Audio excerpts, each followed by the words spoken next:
Yan, kakain muna ako uli ha. Ito oh. Pampano ng buto to eh.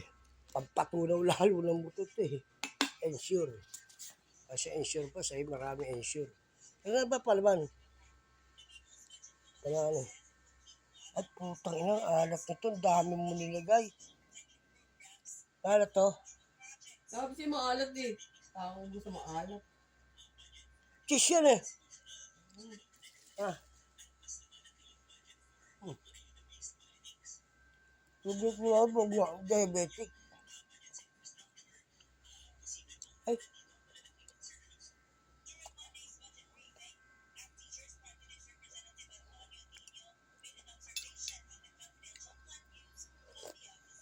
Ay, peanut palaman. Laman mo, peanut.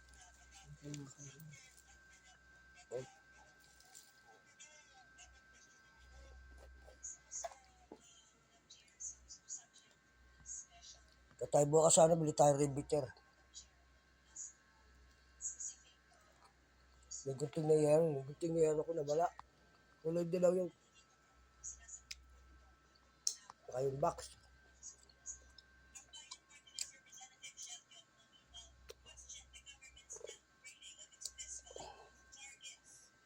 Hindi pa na ano ni Nancy yung ano ha, nakatatagpos na yan ha. Yung Nancy. Ang sabi sa'yo?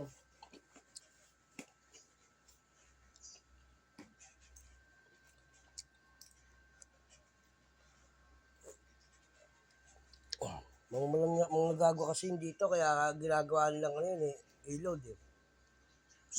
Ilod daw ikakabit sa kanila eh. Yung mga ba? Si Nancy, sinabihan daw sila, ilod kakabit. Kaya atin hindi. Oo, kasi pag ano daw sabi na sa kanya? Mahilig kasi sila sa utang na malaki. Sabi mo sa Hindi kanya. sila nagbabayad ng bill, inaabot na 100,000 yung utang na, pakalawa na yun. Hindi tulad natin, monthly tayo. Kasi daw, Mula ng 2020, ano daw, 2000 man eh. 2000 po na yan eh. Binayaran ko lahat siya, ano walang sila utang. kakabitan ng ulo. Oh.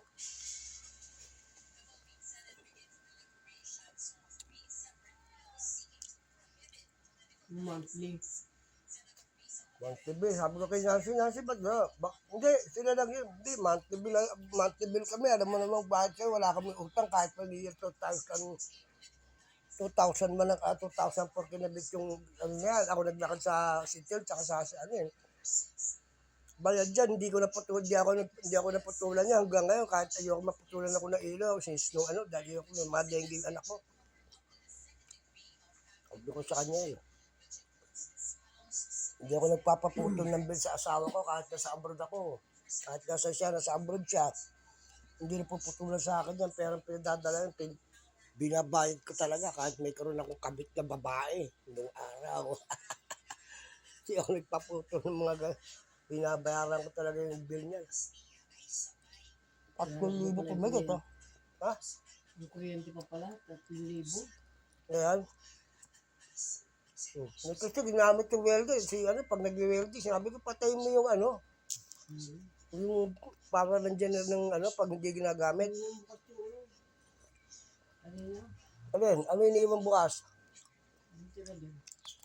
Hindi, patayin mo. Pag hindi, patacharge ko sa kanya, babayaran ko sa kanya. Lahat ng aplikante ngayon na papanig dito, may bayad na. Singilin ko sila. Hindi, pinatutuyo yung ano niya, yung damit niya sa ventilador eh. Tangina, 2 araw, bukas yung ventilador. Baka makasunog yun. Naglalabas siya ng ano, hindi naman dinidryer eh. Hindi ako bahala.